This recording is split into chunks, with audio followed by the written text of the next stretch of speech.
As usual, shouldn't have touched it.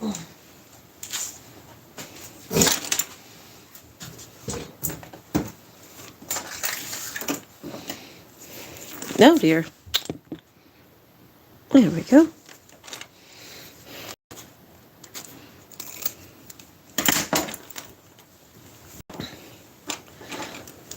Just sit for a minute. Oh, I can make you. Oh, you're so cute when you sit. Yes, you are. Let's see what we got for horns.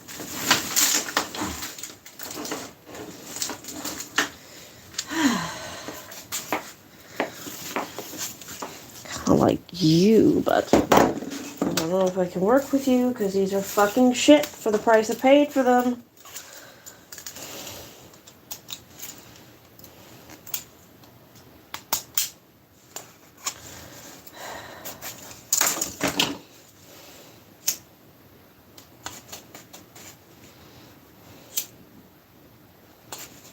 Come on, man. There's fucking holes in these.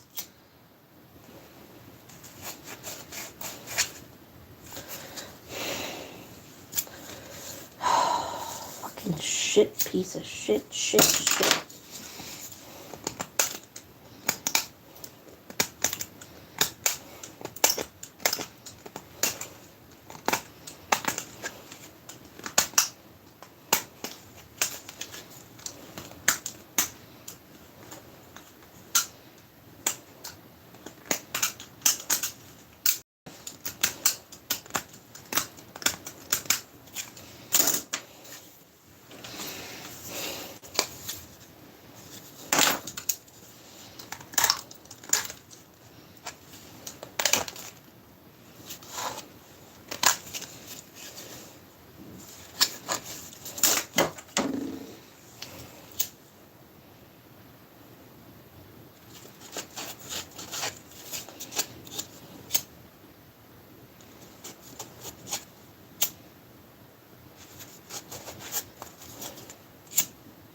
Cannot sigh in frustration when I'm using the lighter. Remember that.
I like it.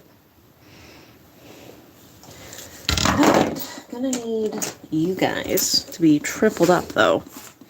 Tripled and quadrupled. Quadrupled up. I wish I had little dowels, but I don't, so we're just gonna have to make some of our own with this shit.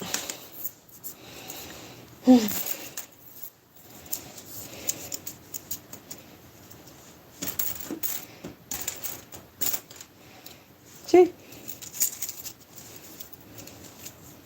Little glue, instant dowel.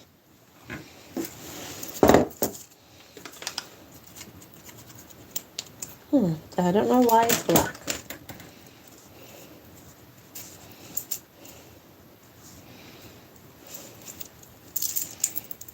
Oh, paint. That's why. That's fine.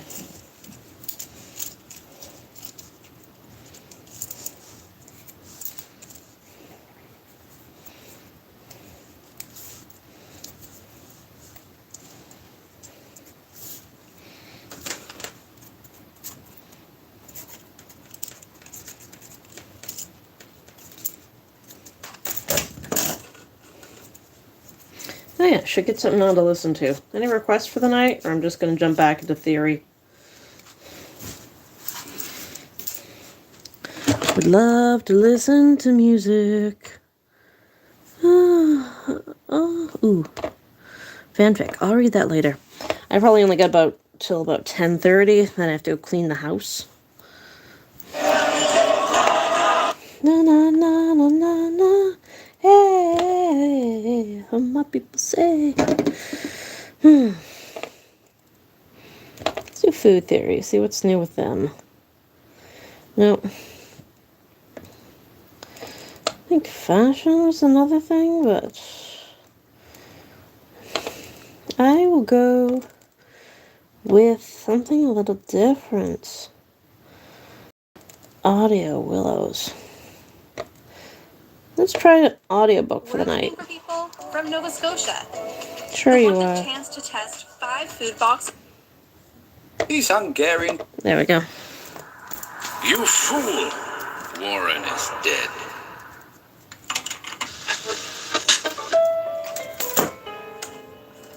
Welcome to Horror Babble. I've been asked for an SFX-free version of today's story many times, so here it is. Cleaned up, remastered, and with a proper spoiler-free introduction. Again, if you'd like to skip the intro, see the description below for chapter times. First published in 1907, Algernon Blackwood's The Willows is widely regarded as one of the finest supernatural tales in the English language, and a direct precursor to the cosmic horror genre. The story tells of 2 travelers on a canoeing trip down the Danube who become stranded on a remote island where the natural surroundings appear to exhibit unusual and almost sentient characteristics. What begins as a tale of isolation and natural unease soon transforms into something far more sinister, a terrifying encounter with forces beyond human comprehension. Lovecraft praised the novella as the finest weird story I have ever read, citing it as a pivotal influence on his development of the Cthulhu mythos. In The Willows, horror emerges from the frightening possibility that our reality intersects with another, a vast, indifferent realm governed by unknowable intelligences. Excuse me, sex? The landscape itself. What did I click on? Liminal space, where perception breaks down and the human mind begins to unravel. A theme that's still very popular in horror fiction today. And without further ado,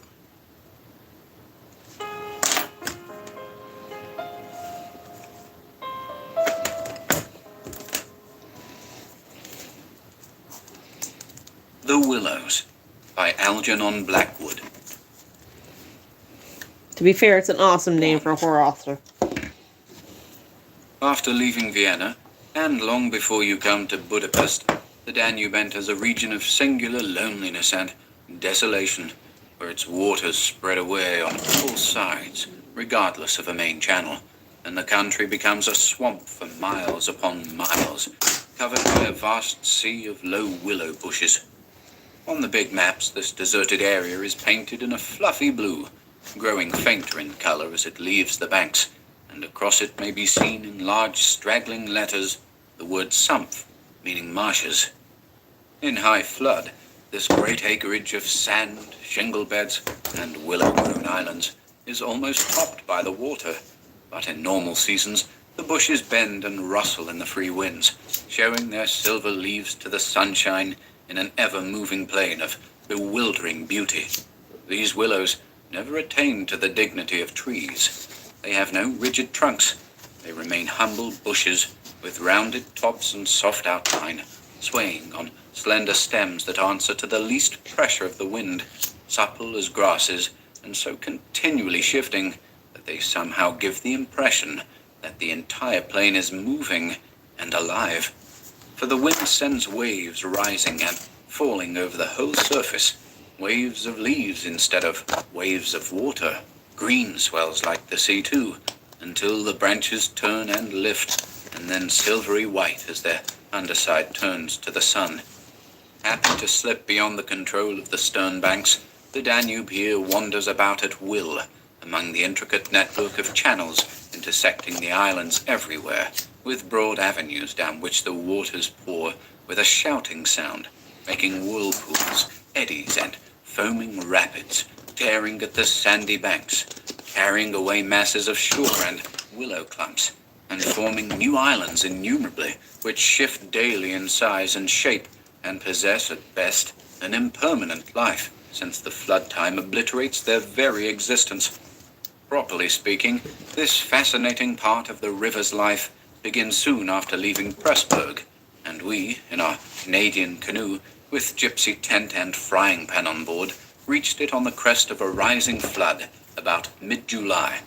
That very same morning, when the sky was reddening before sunrise, we had slipped swiftly through still sleeping Vienna, leaving it a couple of hours later a mere patch of smoke against the blue hills of the Wienerwald on the horizon. We had breakfasted below Fischeramme, under a grove of birch trees roaring in the wind, and had then swept on the tearing current past Ort, Heinberg, Petronell, the old Roman Carnuntum of Marcus Aurelius, and so under the frowning heights of Felsen on a spur of the Carpathians, where the march steals in quietly from the left, and the frontier is crossed between Austria and Hungary. Racing along at 12 kilometers an hour soon took us well into Hungary, and the muddy waters, sure sign of flood, sent us aground on many a shingle bed, and twisted us like a cork in many sudden whirlpools. As at Pressburg, and the area showed against the sky, and then the canoe, leaping like a spirited horse, flew at top speed under the grey walls, negotiated safely the sunken chain of the Fliegende Brücke ferry, turned the corner sharply to the left, and plunged on yellow foam into the wilderness of islands, sandbanks, and swamp. Don't have anything big and purple. The land of the willows. The change came suddenly, as when a series of bioscope pictures snaps down on the streets of a town and shifts without warning into the scenery of lake and forest. We entered the land of desolation on wings, and in less than half an hour there was neither boat, nor hut, nor red roof, nor any single sign of human habitation and civilization within sight. The remoteness from the world of humankind, the utter isolation, the fascination of its singular world of willows, winds, and waters instantly laid its spell upon us both, so that we allowed laughingly to one another that we ought by rights to have held some special kind of passport to admit us, and that we had, somewhat audaciously, come without asking leave into a separate little kingdom of wonder and magic, a kingdom that was reserved for the use of others who had a right to it, with everywhere unwritten warnings to trespassers for those who had the imagination to discover them. Though still early in the afternoon, the ceaseless buffetings of a most tempestuous wind made us feel weary, and we at once began casting about for a suitable camping ground for the night. But the bewildering character of the islands made landing difficult. The swirling flood carried us inshore, and then swept us out again. The willow branches tore our hands as we seized them to stop the canoe, and we pulled many a yard of sandy bank into the water before at length we shot with a great sideways blow from the wind into a backwater and managed to beach the bows in a cloud of spray. Then we lay panting and laughing after our exertions on the hot yellow land, sheltered from the wind, and in the full blaze of a scorching sun, the cloudless blue sky above, and an immense army of dancing, shouting willow bushes closing in from all sides, shining with spray and clapping their 1,000 little hands as though to applaud the success of our efforts. "What a river!" I said to my companion, thinking of all the way we had travelled from the source in the Black Forest, and how we'd often been obliged to wade and push in the upper shallows at the beginning of June. "Won't stand much nonsense now, will it?" he said, pulling the canoe a little farther into safety up the sand, and then composing himself for a nap. I lay by his side, happy and peaceful in the bath of the elements, water, wind, sand, and the great fire of the sun, thinking of the long journey that lay behind us, and of the great stretch before us to the Black Sea, and how lucky I was to have such a delightful and charming travelling companion as my friend, the Swede. Oh, friend's gonna die. We had made many similar journeys together, but the Danube, more than any other river I knew, impressed us from the very beginning with its aliveness. From its tiny bubbling entry into the world among the pinewood gardens of Donaueschingen, until this moment when it began to play the great river game of losing itself among the deserted swamps, unobserved, unrestrained, it had seemed to us like following the groan of some living creature, sleepy at first, but later developing violent desires. As it became conscious of its deep soul, it rolled like some huge fluid being through all the countries we had passed, holding our little craft on its mighty shoulders, playing roughly with us sometimes, yet always friendly and well-meaning, till at length we had come inevitably to regard it as a great personage. How, indeed, could it be otherwise, since it told us so much of its secret life? At night, we heard it singing to the moon as we lay in our tent, uttering that odd sibilant note, peculiar to itself and said to be caused by the rapid tearing of the pebbles along its bed, so great is its hurrying speed. We knew, too, the voice of its gurgling whirlpools, suddenly bubbling up on a surface previously quite calm, the roar of its shallows and swift rapids, its constant steady thundering below all mere surface sounds, and that ceaseless tearing of its icy waters at the banks. How it stood up and shouted when the rains fell flat upon its face, and how its laughter roared out when the wind blew upstream and tried to stop its growing speed. We knew all its sounds and voices, its tumblings and foamings, its unnecessary splashing against the bridges, that self-conscious chatter when there were hills to look on, the affected dignity of its speech when it passed through the little towns, far too important to laugh, and all these faint, sweet whisperings when the sun caught it fairly in some slow curve and poured down upon it till the steam rose. It was full of tricks, too, in its early life before the great world knew it. There were places in the upper reaches among the Swabian forests when yet the first whispers of its destiny had not reached it, where it elected to disappear through holes in the ground, to appear again on the other side of the porous limestone hills, and start a new river with another name, leaving, too, so little water in its own bed that we had to climb out and wade and push the canoe through miles of shallows.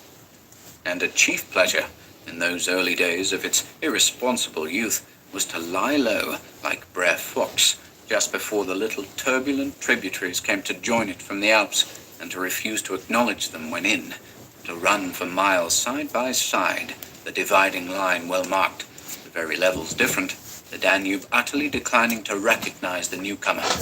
Below Passau, however, it gave up this particular trick, for there the inn comes in with a thundering power impossible to ignore, and so pushes and incommodes the parent river that there is hardly room for them in the long twisting gorge that follows, and the Danube is shoved this way and that against the cliffs, and forced to hurry itself with great waves and much dashing to and fro in order to get through in time. And during the fight, our canoe slipped down from its shoulder to its breast, and had the time of its life among the struggling waves. But the inn taught the old river a lesson, and after Passau, it no longer pretended to ignore new arrivals. This was many days back, of course, and since then we had come to know other aspects of the great creature, and across the Bavarian wheat plain of Straubing, she wandered so slowly under the blazing June sun that we could well imagine only the surface inches were water, while below there moved, concealed as by a silken mantle, the whole army of undines, passing silently and unseen down to the sea, and very leisurely too, lest they be discovered. Much, too, we forgave her because of her friendliness to the birds and animals that haunted the shores. Cormorants lined the banks in lonely places in rows, like short black palings. Grey crows crowded the shingle beds. Storks stood fishing in the vistas of shallower water that opened up between the islands, and hawks, swans, and marsh birds of all sorts filled the air with glinting wings and singing petulant cries. It was impossible to feel annoyed with the river's vagaries after seeing a deer leap with a splash into the water at sunrise and swim past the bows of the canoe. And often we saw fawns peering at us from the underbrush, or looked straight into the brown eyes of a stag as we charged full tilt round a corner and entered another reach of the river. Foxes, too, everywhere haunted the banks, tripping daintily among the driftwood and disappearing so suddenly that it was impossible to see how they managed it. But now, after leaving Pressburg, everything changed a little, and the Danube became more serious. It ceased trifling. It was halfway to the Black Sea, within seeming distance almost of other, stranger countries where no tricks would be permitted or understood. It became suddenly grown up, and claimed our respect and even our awe. It broke out into three arms, for one thing, that only met again 100 kilometers farther down, and for a canoe there were no indications which one was intended to be followed. "If you take a side channel," said the Hungarian officer we met in the Pressburg shop while buying provisions, "you may find yourselves, when the flood subsides, 40 miles from anywhere, high and dry, and you may easily starve. There are no people, no farms, no fishermen. I warn you not to continue. The river, too, is still rising, and this wind will increase." The rising river did not alarm us in the least, but the matter of being left high and dry by a sudden subsidence of the waters might be serious, and we had consequently laid in an extra stock of provisions. For the rest, the officer's prophecy held true, and the wind, blowing down a perfectly clear sky, increased steadily till it reached the dignity of a westerly gale. It was earlier than usual when we camped, for the sun was a good hour or two from the horizon, and my friend fell asleep on the hot sand. I wandered about in desultory examination of our hotel. The island, I found, was less than an acre in extent, a mere sandy bank standing some 2 or 3 feet above the level of the river. The far end, pointing into the sunset, was covered with flying spray which the tremendous wind drove off the crests of the broken waves. It was triangular in shape, with the apex upstream. I stood there for several minutes, watching the impetuous crimson flood bearing down with a shouting roar, dashing in waves against the bank as though to sweep it bodily away, and then swirling by in 2 foaming streams on either side. The ground seemed to shake with the shock and rush, while the furious movement of the willow bushes as the wind poured over them increased the curious illusion that the island itself actually moved.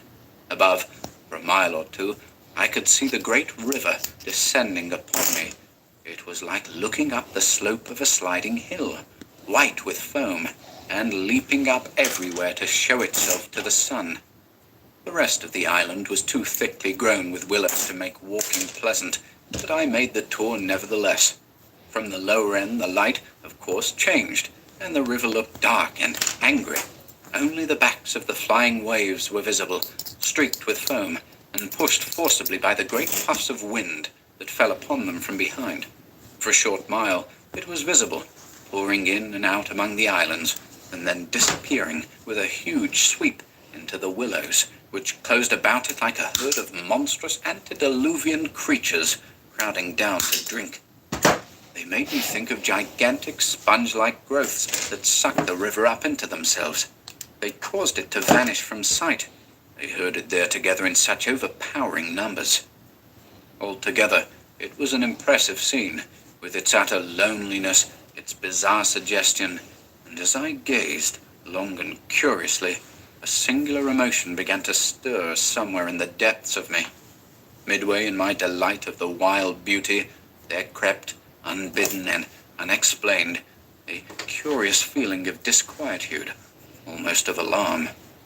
A rising river, perhaps, always suggests something of the ominous. Many of the little islands I saw before me would probably have been swept away by the morning. This resistless, thundering flood of water touched the sense of awe. Yet I was aware that my uneasiness lay deeper, far than the emotions of awe and wonder. It was not that I felt, nor had it directly to do with the power of the driving wind, the shouting hurricane that might almost carry up a few acres of willows into the air and scatter them like so much chaff over the landscape. The wind was simply enjoying itself. Nothing rose out of the flat landscape to stop it, and I was conscious of sharing its great game with a kind of pleasurable excitement. Yet this novel emotion had nothing to do with the wind. Indeed, so vague was the sense of distress I experienced that it was impossible to trace it to its source and deal with it accordingly, though I was aware somehow that it had to do with my realization of our utter insignificance before this unrestrained power of the elements about me. The huge-grown river had something to do with it too, a vague, unpleasant idea that we had somehow trifled with these great elemental forces in whose power we lay helpless every hour of the day that's not and bad night. either. But here, Kind of settled on the purple, though. I'll put these in the next one. and the sight appealed to the imagination. Stuffies. But my emotion, so far as I could understand it, seemed to attach itself more particularly to the willow bushes, to these acres and acres of willows, crowding, so thickly growing there, swarming everywhere the eye could reach, pressing upon the river as though to suffocate it, standing in dense array mile after mile beneath the sky, watching, waiting, listening, and, apart quite from the elements, the willows connected themselves subtly with my malaise, attacking the mind insidiously somehow, by reason of their vast numbers, and contriving, in some way or other, to represent to the imagination a new and mighty That's not power. bad either. A power, moreover, not altogether friendly to us. Great revelations of nature, of course, never failed to impress in one way or another, and I was no stranger to moods of the kind. No. Mountains overawe and oceans next one. terrify, while the mystery of great forests exercises a spell peculiarly its own. But all these, at one point or another, somewhere link on intimately with human life and human experience. They stir comprehensible, even if alarming, emotions. That's not bad They either. tend on the whole to exalt. With this multitude of willows, however, You can't have them it was all. something far different. I think. Okay. Some essence emanated from them that besieged the heart. A sense of awe awakened, true, but of awe touched somewhere by a vague terror. Their serried ranks, growing everywhere darker about me as the shadows deepened, moving furiously yet softly in the wind, woke in me the curious and unwelcome suggestion that we had trespassed here upon the borders of an alien world, a world where we were intruders, a world where we were not wanted or invited to remain, where we ran grave risks, perhaps. The feeling, however, though it refused to yield its meaning entirely to analysis, did not at the time trouble me by passing into menace. Yet it never left me quite, even during the very practical business of putting up the tent in a hurricane of wind and building a fire for the stew pot. It remained just enough to bother and perplex, and to rob a most delightful camping ground of a good portion of its charm.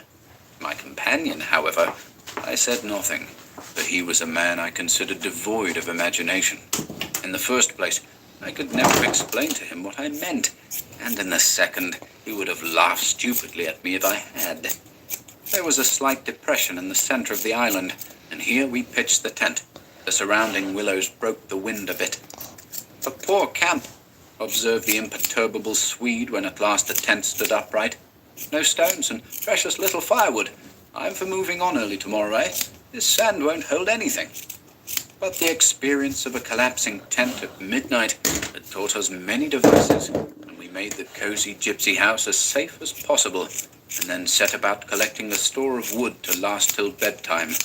Willow bushes dropped no branches, and driftwood was our only source of supply. We hunted the shores pretty thoroughly. Everywhere the banks were crumbling as the rising flood tore at them and carried away great portions with a splash and a gurgle. "The island's much smaller than when we landed," said the accurate Swede. "It won't last long at this rate. We'd better drag the canoe close to the tent and be ready to start at a moment's notice. I shall sleep in my clothes."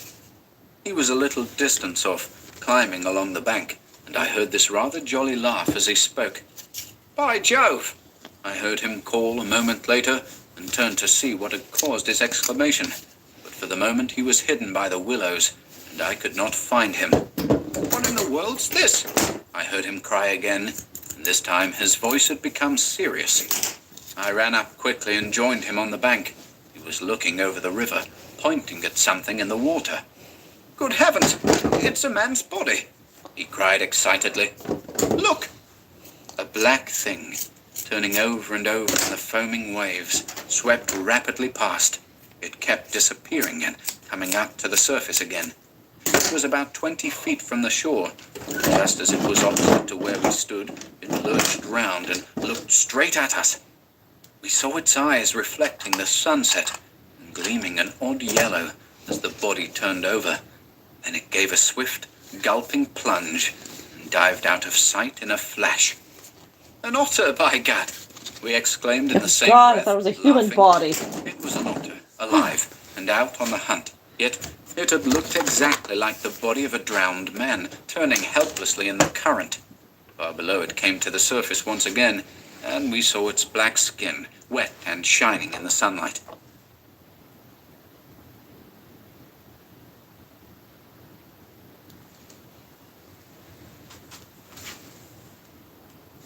Bring it back.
We're gonna have to shrink them.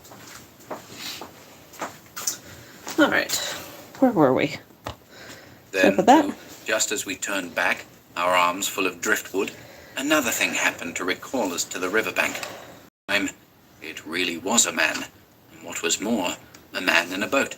Now, a small boat on the Danube was an unusual sight at any time, but here in this deserted region and at flood time, it was so unexpected as to constitute a real event.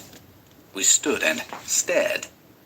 Whether it was due to the slanting sunlight or the refraction from the wonderfully illumined water, I cannot say. But whatever the cause, I found it difficult to focus my sight properly upon the flying apparition. It seemed, however, to be a man standing upright in a sort of flat-bottomed boat, steering with a long oar, and being carried down the opposite shore at a tremendous pace. He apparently was looking across in our direction, but the distance was too great, and and the light too uncertain for us to make out very plainly what he was about. It seemed to me that he was gesticulating and making signs at us. His voice came across the water to us, shouting something furiously, but the wind drowned it so that no single word was audible.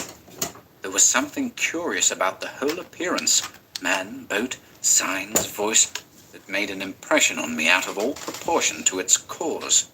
"He's crossing himself," I cried. "Look, he's making the sign of the cross."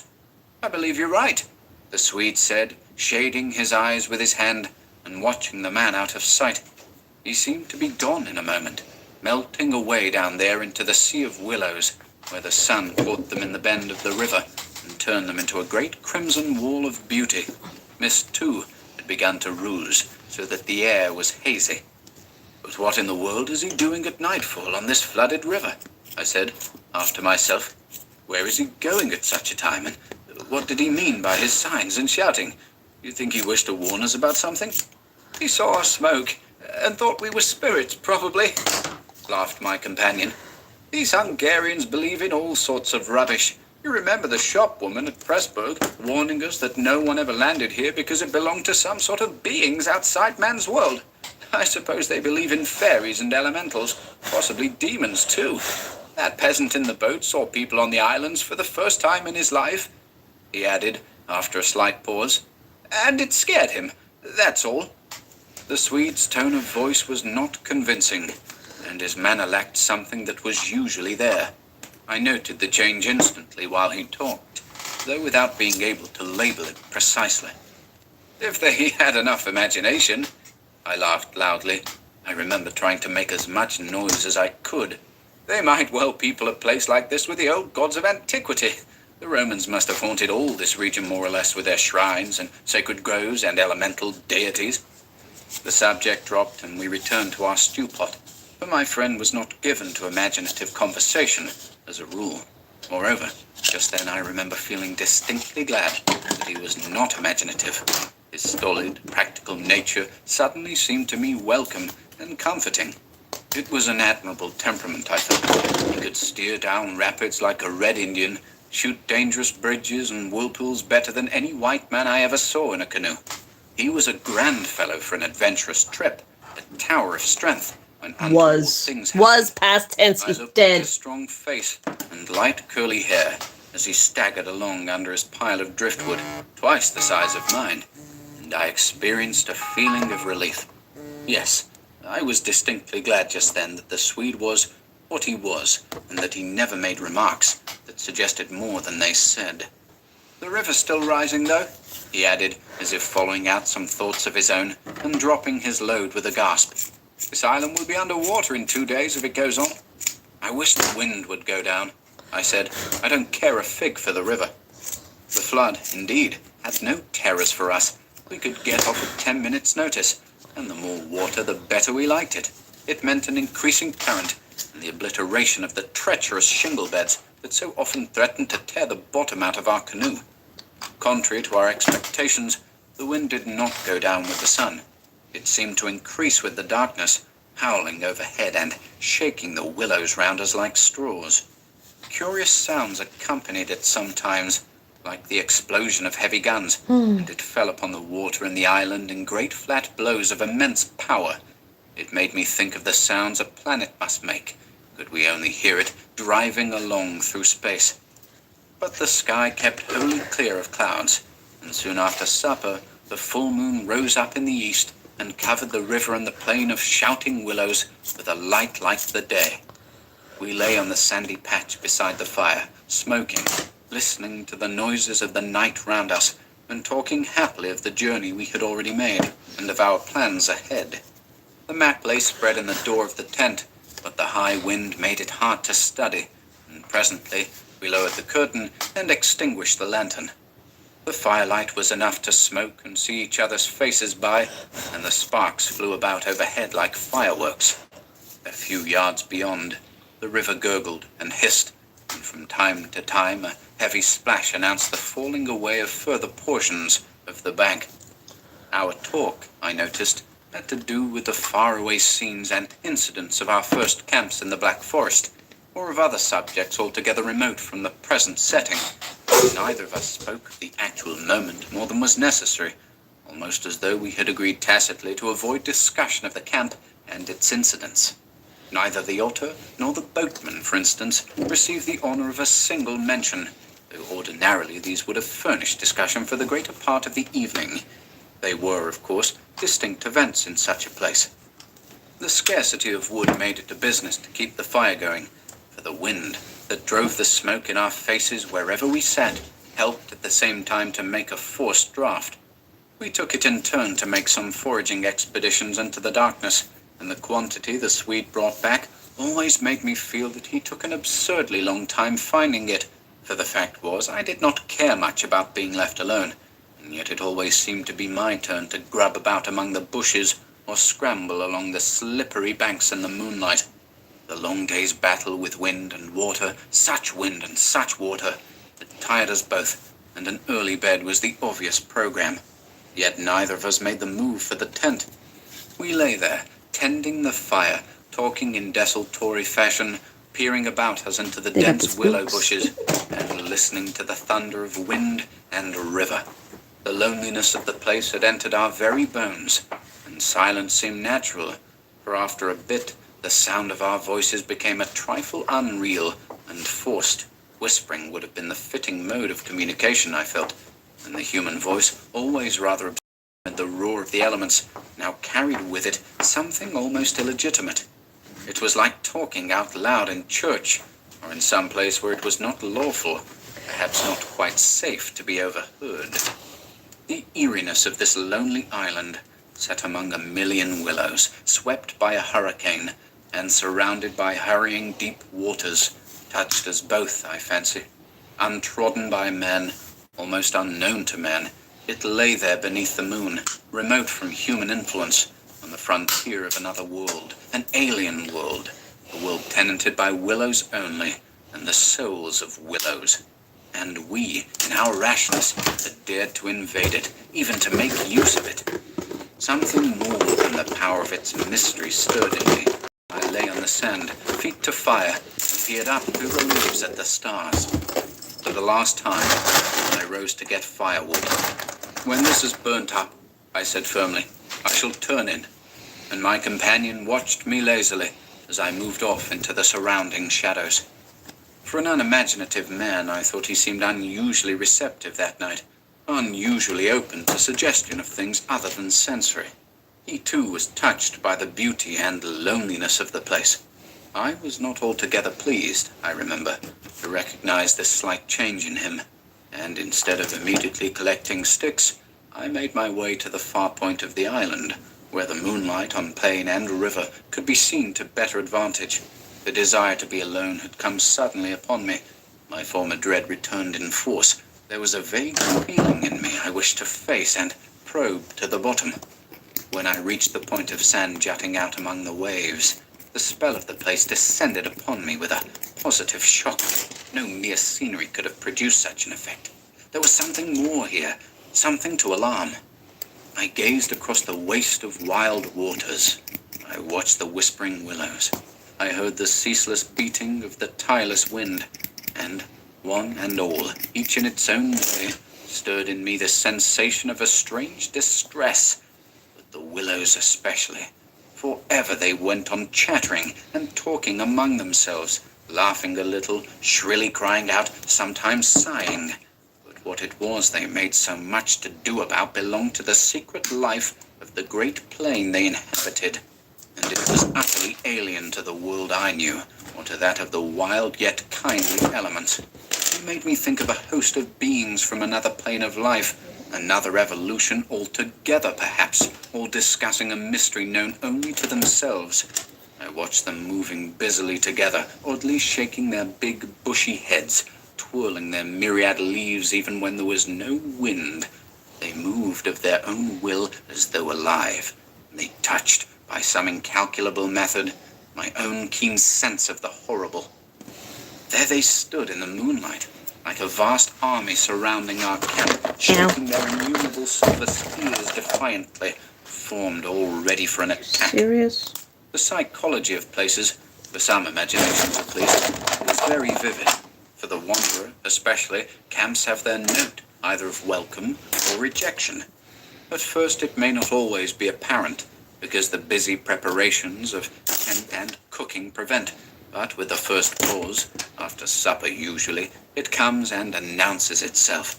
And the note of this willow camp now became unmistakably plain to me. We were interlopers, trespassers. We were not welcomed. The sense of unfamiliarity grew upon me as I stood there watching. We touched the frontier of a region where our presence was resented.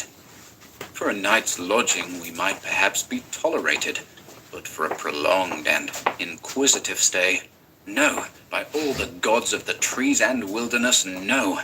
We were the first human influences upon this island, and we were not wanted. The Willows were against us.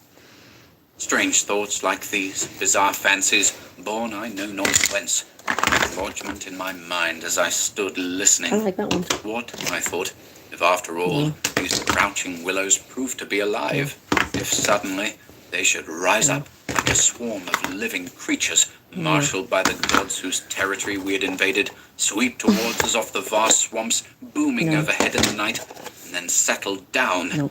As I looked, it was so easy to imagine they actually moved, crept nearer, retreated a little, huddled together in masses, hostile, waiting for the great wind that should finally start them a-running. I could have sworn their aspect changed a little, and their ranks deepened and pressed more closely together. The melancholy shrill cry of a night bird sounded overhead, and suddenly I nearly lost my balance as the piece of bank I stood upon fell with a great splash into the river, undermined by the flood. I stepped back, just in time, and went on hunting for firewood again, half laughing at the odd fancies that crowded so thickly into my mind and cast their spell upon me. I recalled the Swede's remark about moving on next day, and I was just thinking that I fully agreed with him when I turned with a start and saw the subject of my thoughts standing immediately in front of me. He was quite close. The roar of the elements had covered his approach. "You've been gone so long," he shouted above the wind.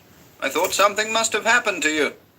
But there was that in his tone, and a certain look in his face as well, that conveyed to me more than his usual words, and in a flash I understood the real reason for his coming.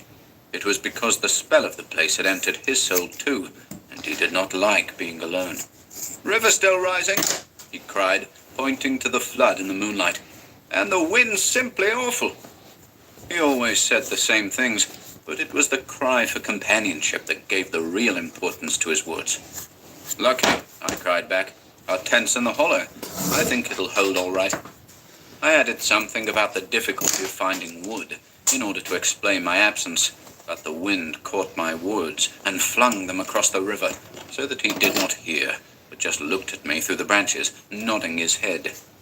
"Lucky if we get away without disaster," he shouted, or words to that effect, and I remember feeling half angry with him for putting the thought into words, for it was exactly what I felt myself. There was disaster impending somewhere, and the sense of presentiment lay unpleasantly upon me. We went back to the fire and made a final blaze, poking it up with our feet. We took a last look round, but for the wind the heat would have been unpleasant. I put this thought into words, and I remember my friend's reply struck me oddly, that he would rather have the heat, the ordinary July weather, than this diabolical wind. Everything was snug for the night, the canoe lying turned over beside the tent, with both yellow paddles beneath her, the provision sack hanging from a willow stem, and the washed-up dishes removed to a safe distance from the fire, all ready for the morning meal. We smothered the embers of the fire with sand, and then turned in. The flap of the tent door was up, and I saw the branches and the stars and the white moonlight. The shaking willows and the heavy buffetings of the wind against our taut little house were the last things I remembered as sleep came down and covered all with its soft and delicious forgetfulness. So we are the first ever sensory-friendly restaurant in Canada. So we hire neurodivergent talents. We also create an inclusive space for everyone to dine in.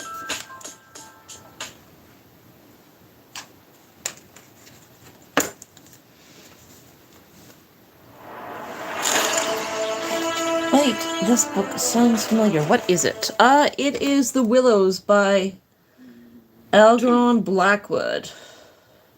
Getting into this Suddenly, fall I found season, myself so lying awake, peering from my sandy thought I'd put on mattress an audiobook to or the door of something. the tent. Better than I looked at my watch pinned gaming against where the no one knows canvas what's happening and because saw nobody by the can bright watch it. moonlight that it was And I past can't put on 12 music, o'clock, so I the thought an threshold of a audiobook new would be day, good. and I had therefore slept a couple of hours. The Swede was asleep still beside me. The wind howled as before. It plucked at my heart and made me feel afraid. There was a sense of disturbance in my immediate neighborhood. I sat up quickly and looked out. The trees were swaying violently to and fro as the gusts smote them, but our little bit of green canvas lay snugly safe in the hollow, for the wind passed over it without meeting enough resistance to make it vicious. The feeling of disquietude did not pass, however, and I crawled quietly out of the tent to see if our belongings were safe. I moved carefully, so as not to waken my companion. A curious excitement was on me. I was halfway out, kneeling on all fours, when my eye first took in that the tops of the bushes opposite, with their moving tracery of leaves, made shapes against the sky. I sat back on my haunches and stared. It was incredible, surely, but there, opposite and slightly above me, were shapes of some indeterminate sort among the willows, and as the branches swayed in the wind, they seemed to group themselves about these shapes, forming a series of monstrous outlines that shifted rapidly beneath the moon. Close, about 50 feet in front of me, I saw these things. My first instinct was to waken my companion, that he too might see them. But something made me hesitate, a sudden realization, probably, that I should not welcome corroboration. And meanwhile, I crouched there, staring in amazement with smarting eyes. I was wide awake. I remember saying to myself that I was not dreaming. They first became properly visible, these huge figures, just within the tops of the bushes, immense, bronze-colored, moving, and wholly independent of the swaying of the branches. I saw them plainly, and noted, now I came to examine them more calmly, that they were much larger than human, and indeed that something in their appearance proclaimed them to be not human at all. Certainly they were not merely the moving tracery of the branches against the moonlight. They shifted independently. They rose upwards in a continuous stream from earth to sky, vanishing utterly as soon as they reached the dark of the sky. They were interlaced one with another, making a great column, and I saw their limbs and huge bodies melting in and out of each other, forming this serpentine line that bent and swayed and twisted spirally with the contortions of the wind-tossed trees. They were nude, fluid shapes, passing up the bushes, within the leaves almost, rising up in a living column into the heavens. Their faces I never could see.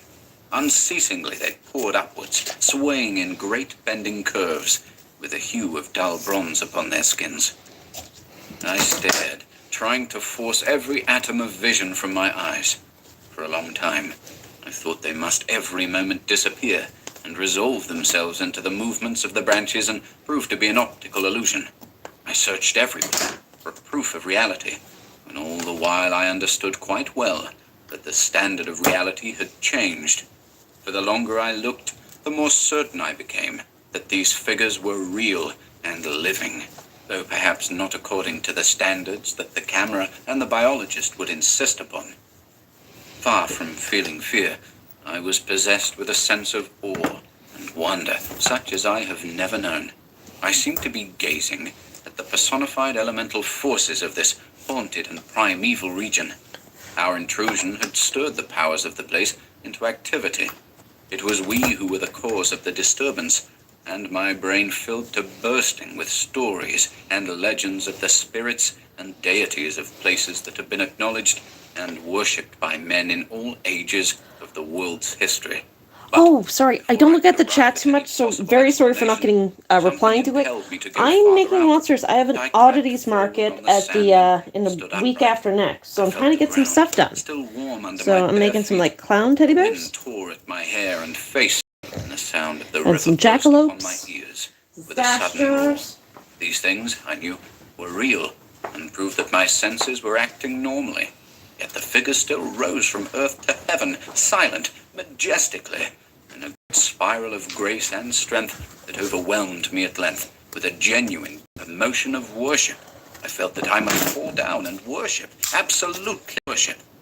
Perhaps in another minute I might have done so, when a gust of wind swept against me with such force that it blew me sideways, and I nearly stumbled and fell. It seemed to shake the dream violently out of me.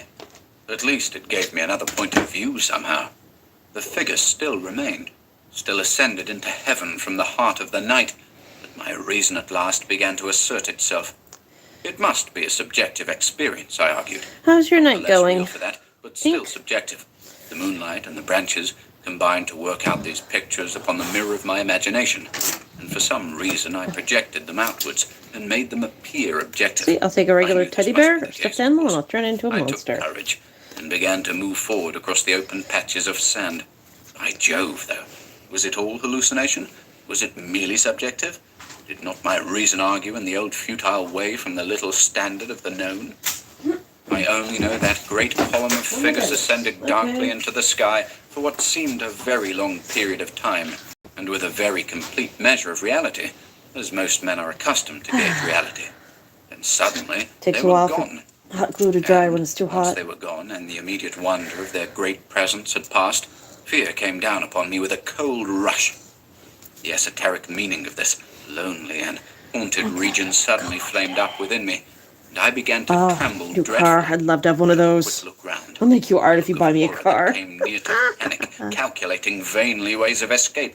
And then, realizing how helpless I was to achieve anything really effective, I crept back silently into the tent and lay down again upon my sandy mattress, first lowering the door curtain to shut out the sight of the willows and the moonlight, and then burying my head as deeply as possible beneath the blankets to deaden the sound of the terrifying wind.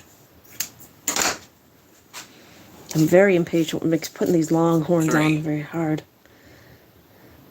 As though further to convince me that I had not been dreaming, I remember that it was a long time before I fell again into a troubled and restless sleep, and even then only the upper crust of me slept, and underneath there was something that never quite lost consciousness, but lay alert and on the watch. But this second time I jumped up with a genuine start of terror. It was neither the wind nor the river that woke me. The slow approach of something that caused the sleeping portion of me to grow smaller and smaller, till at last it vanished altogether, and I found myself sitting bolt upright, listening. Outside, there was a sound of multitudinous little patterings. They had been coming, I was aware, for a long time, and in my sleep they had first become audible. I sat there nervously wide What kind of awake, art do you make? as though I Like had not painting slept at or... all. It seemed to me And that something my else, breathing more came with textile-wise? difficulty, and that there was a great weight upon the surface of my body. In spite of the hot night, I felt clammy with cold and shivered. Something surely was pressing steadily against the sides of the tent and weighing down upon it from above. Was it the body of the wind? Was this the pattering rain, the dripping of the leaves, the spray blown from the river by the wind and gathering in big drops? I thought quickly of a dozen things. Then suddenly the explanation leaped into my mind. A bough from the poplar, the only large tree on the island, had fallen with the wind. Still half caught by the other branches, it would fall with the next gust and crush us, and meanwhile its leaves brushed and tapped upon the tight canvas surface of the tent. I raised a loose flap and rushed out, calling to the Swede to follow. But when I got out and stood upright, I saw that the tent was free. There was no hanging bough.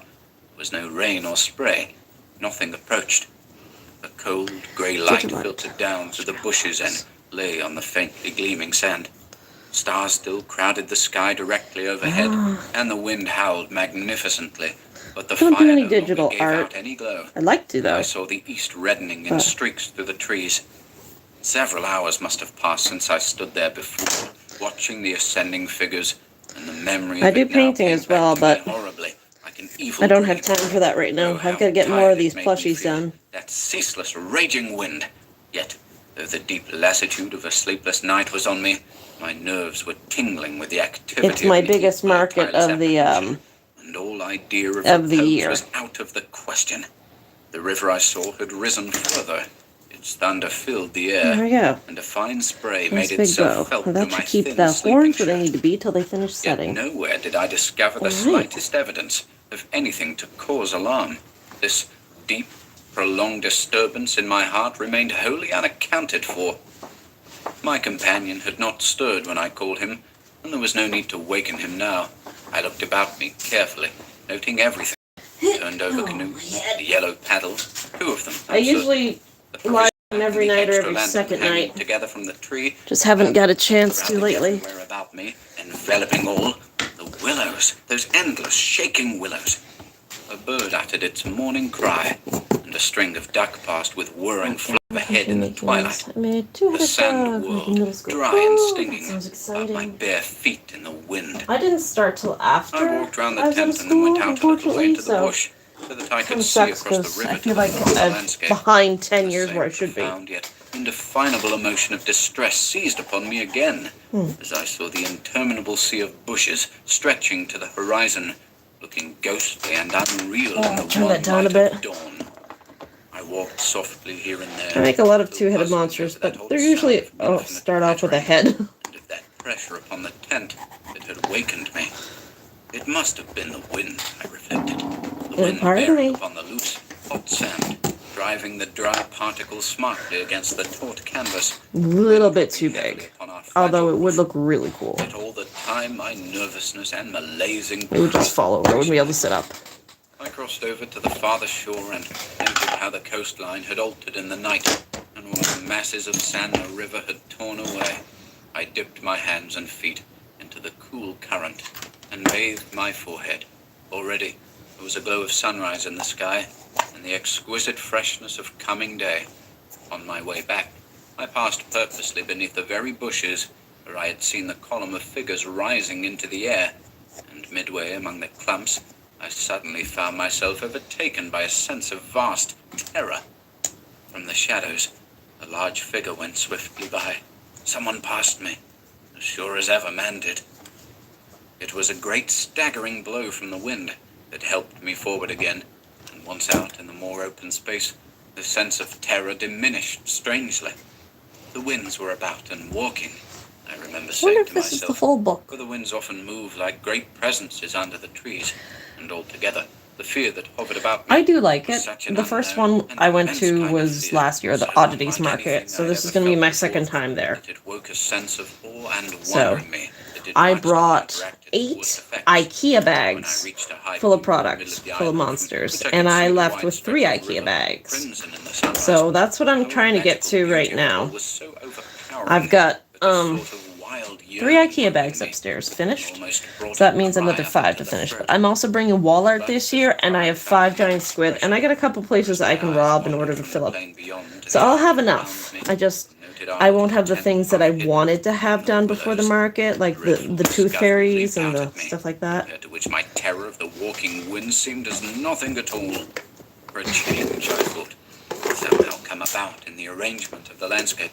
It was not that my point of vantage was a different view, but that the separation had apparently been effected in the relation of the tent to the willows, and of the willows to the tent. Surely, the bush is now crowded much closer, You unnecessarily. have so many eyes, unpleasantly never the close. right ones. Nearer, creeping with silent feet over the shifting sands, drawing imperceptibly nearer by soft, unhurried movements. The willows had come closer during the night. But had the wind moved them, or had they moved of themselves? I recalled the sound of infinite small patterings, and the pressure upon the tent and upon my own heart that caused me to wake in terror. I swayed for a moment in the wind like a tree, finding it hard to keep my upright position on the sandy hill. There was a suggestion here of personal agency, deliberate intention, and aggressive resistance, and it terrified me into a sort of rigidity. Then the reaction followed quickly. The idea was so bizarre, so absurd, that I felt inclined to laugh. But the laughter came no more readily than the cry, for the knowledge that my mind was so receptive to such dangerous imaginings brought the additional terror that it was through our minds, and not through our physical bodies, that the attack would come. And was coming. The wind buffeted me about, and very quickly, it seemed, The sun came up over the horizon, for it was after 4 o'clock. I must have stood on that little pinnacle of sand longer than I knew, afraid to come down to close quarters with the Willows. Yeah. I returned I got quietly, buckets of yarn and paint instead of the right color. first taking another exhaustive look round and, yes, I confess it, making a few measurements. I paced out on the warm sand the distances between the Willows and the tent, making a note of the shortest distance particularly. I crawled stealthily into my blankets. My companion, to all appearances, still slept soundly, and I was glad that this was so. Provided my experiences were not corroborated, I could find strength somehow to deny them, perhaps. With the daylight, I could persuade myself that it was all a subjective hallucination, the fantasy of the night, a projection of the excited imagination.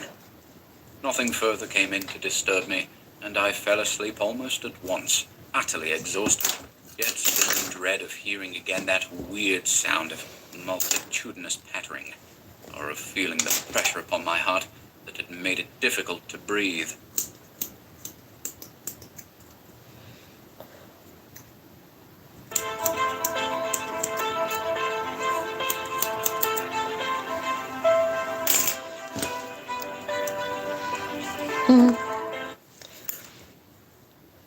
Hey, 8-Ball, how are you doing tonight? The sun was high in the heavens when my companion woke me from a heavy sleep and announced that the porridge was cooked and there was just time to bathe.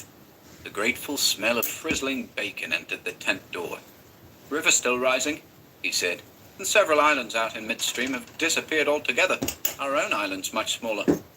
"Any wood left?" I asked sleepily. "The wood in the island will finish tomorrow in a dead heat," he laughed. "But there's enough to last us till then."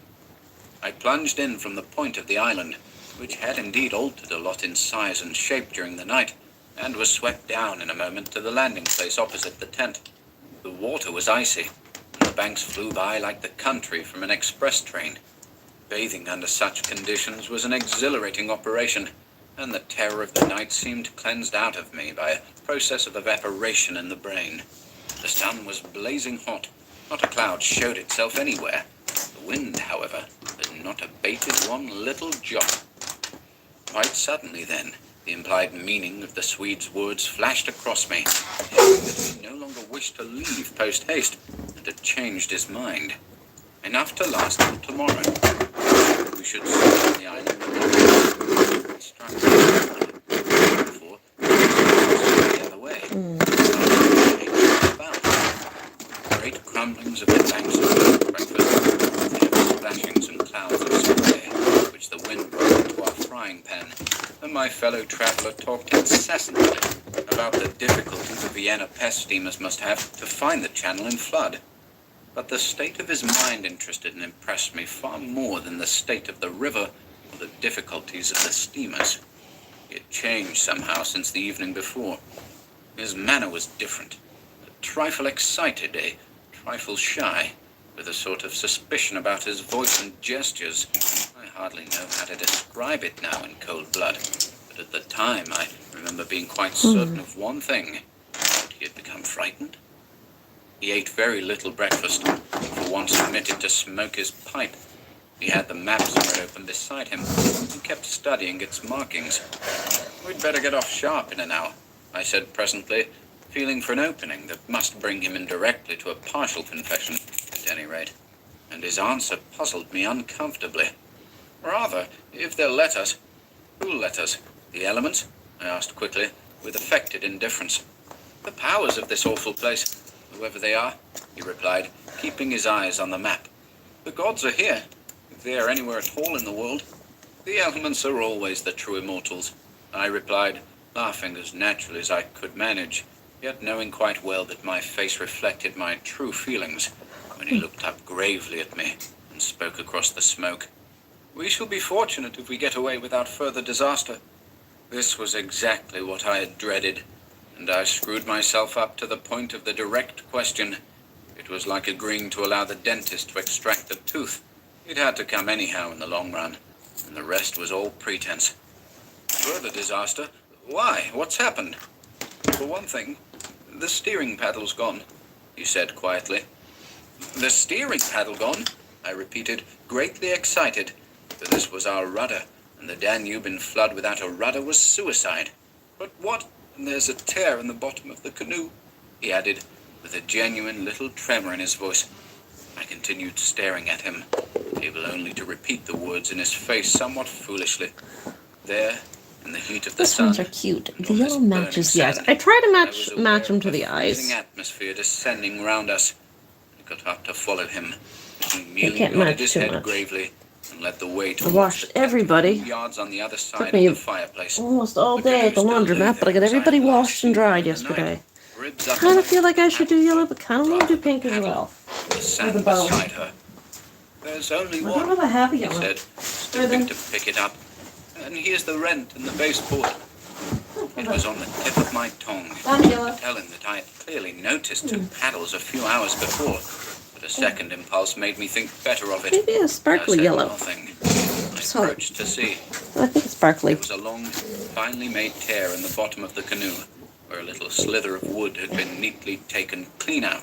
It looked as if the tooth of a sharp rock or snag had eaten down her length, and investigation showed that the hole went through.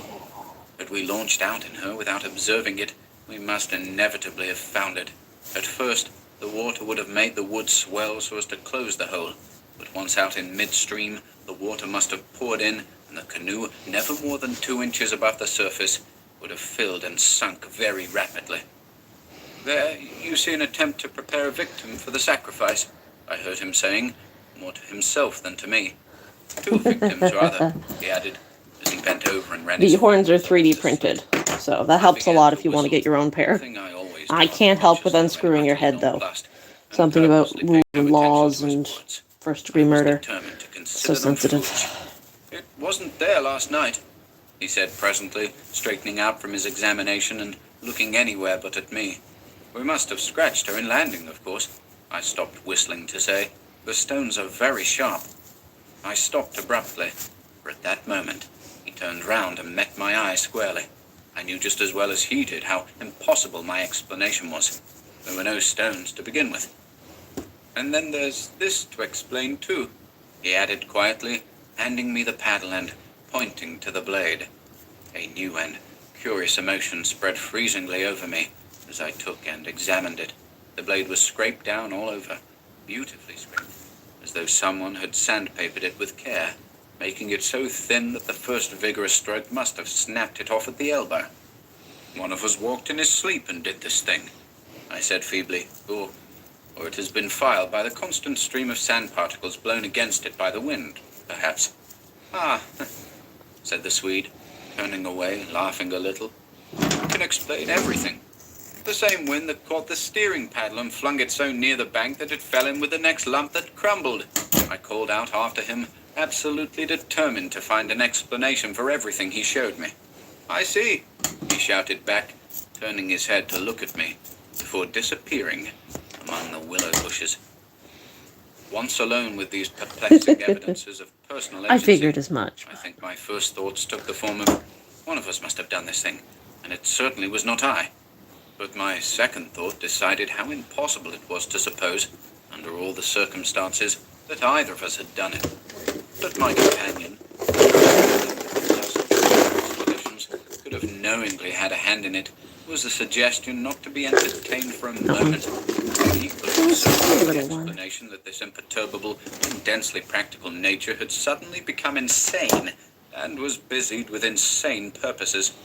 Yet the fact remained that what disturbed me most and kept my fear actively alive even in this blaze of sunshine and wild beauty was the clear certainty that some curious alteration had come about in his mind, that he was nervous, timid, suspicious, aware of goings-on he did not speak about, watching a series of secret and hitherto unmentionable events, waiting in a word for climax that he expected, and, I thought, expected very soon.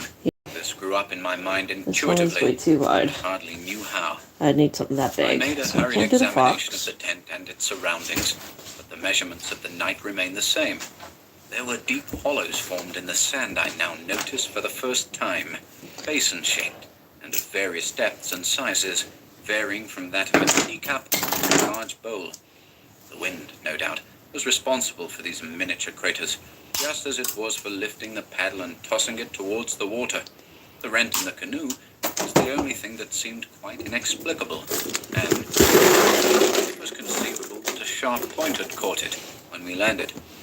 The examination I made of the shore did not assist this theory. All the same, I clung to it, with that diminishing portion of my intelligence, which I called my reason. An explanation of some kind was an absolute necessity. I'm not fun to watch, but I figure people can have me on as background music. The noise while they get the house cleaned or whatever. Do his duty in the world and face the problems of life. The simile seemed to me at the time an exact parallel. I should sort through all of my eyes and sort them into sizes.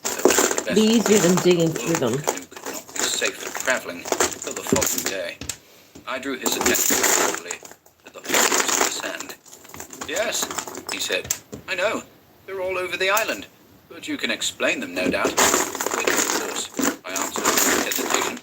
Having come across those little whirlwinds in the street that twist and twirl everything into a circle, this sandstone will have to yield, that's all. And we worked on in silence for a bit. I watched him surreptitiously all the time.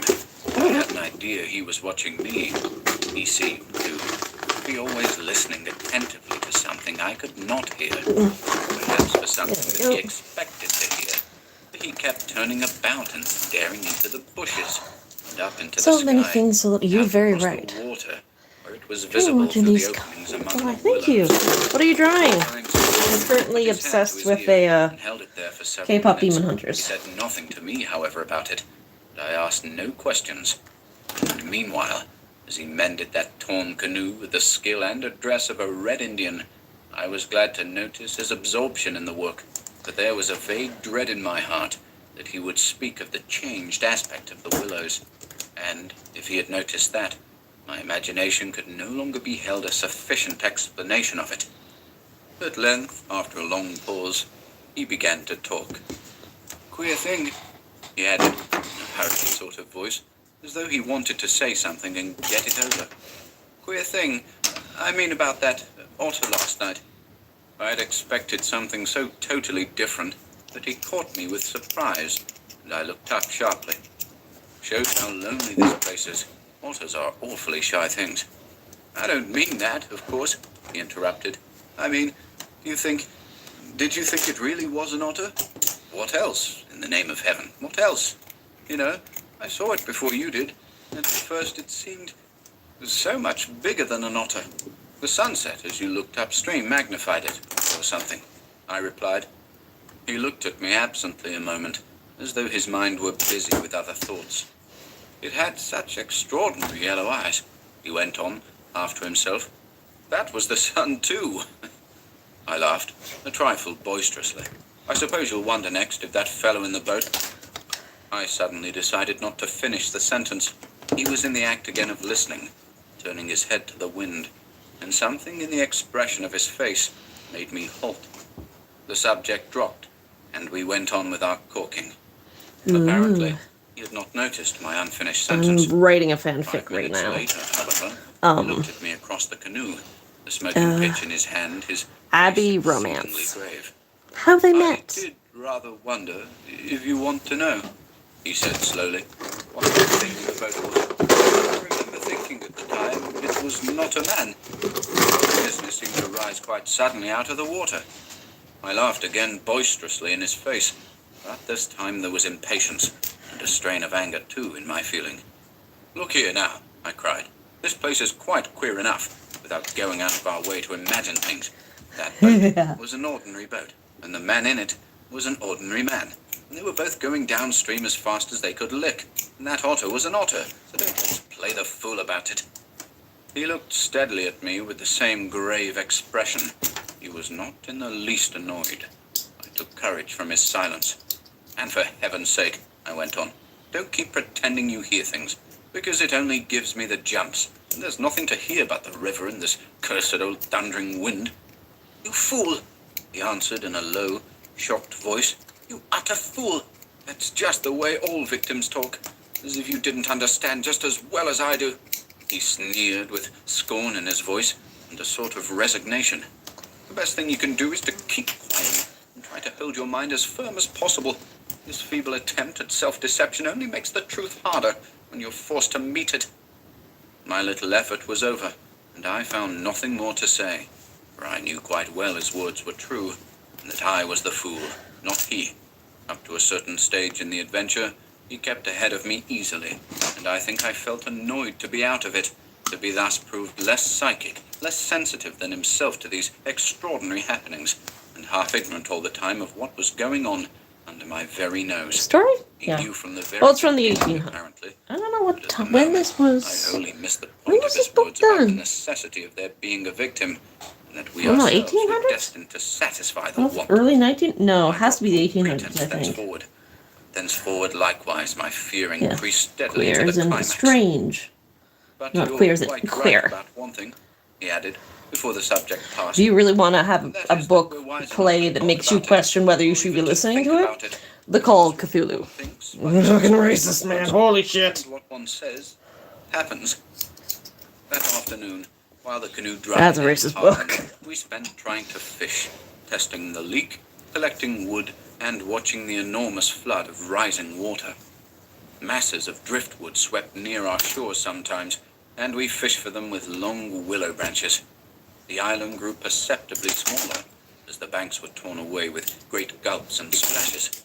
The weather kept brilliantly fine till about 4 o'clock, and then, for the first time for 3 days, the wind showed signs of abating. Clouds began to gather in the southwest, spreading thence slowly over the sky. This lessening of the wind came as a great relief, for the incessant roaring, banging, and thundering had irritated our nerves. Yet the silence that came about 5 o'clock, with its sudden cessation, was in a manner quite as oppressive. The booming of the river had everything I in mean, its own way. it's then. definitely It filled the air with that deep kind of noise, slow burn, and you get to the end, and it's wind just like, noises, okay, I but understand why this infinitely book more is the way it monotonous. is. That's fucking The wind terrifying. held many notes, But rising, it's just falling, always beating out some sort of great like elemental everyone's a savage tune. and River song savages, and there's three savage notes, ways, and it's just dull like, pedal notes stop. that held a lugubrious quality foreign to the wind. But it is a. Somehow seemed to me, in If you can get past that, of it's a good state, book. to It's a sound good wonderfully well story. the music of doom. It was Lovecraft was extraordinary, too, fucking racist. how the withdrawal suddenly of bright sunlight took everything out of the landscape that made for cheerfulness. And since this particular landscape had already managed to convey the suggestion of something sinister, the change of course was all the more unwelcome and noticeable. Well, To the me, fangs however, are an even. The darkening outlook became distinctly more alarming, and I found myself more than once calculating how soon after sunset the full moon would get up in the east, Oh, yeah. and whether the gathering Steady double clouds up. would greatly interfere with Fangs the are a little lighting of uneven, the but that's okay, so are mine. With this general hush of the wind, though Like, it if you're still going for indulged in classics, occasional brief gusts, definitely the river seemed recommend to it. me to grow blacker. Dracula, on the other hand, don't waste your fucking time. The latter, too, Oh my kept god, a fuck sort of Dracula. independent movement of their own, rustling Why does it among smell like themselves shit? when no wind stirred, and shaking oddly I didn't from the fart roots that bad, upwards. did I? When common objects in this way become charged with the suggestion of horror, they stimulate the imagination. Hang on, let me pause that for a second. So, Dracula was very good in the, well, Dracula, there's one woman, and she's smart, and she's written by a man. Definitely there's some things that are just better to listen to than spend your actual time reading. I like Frankenstein. It wasn't too bad. I'd go Frankenstein over Dracula.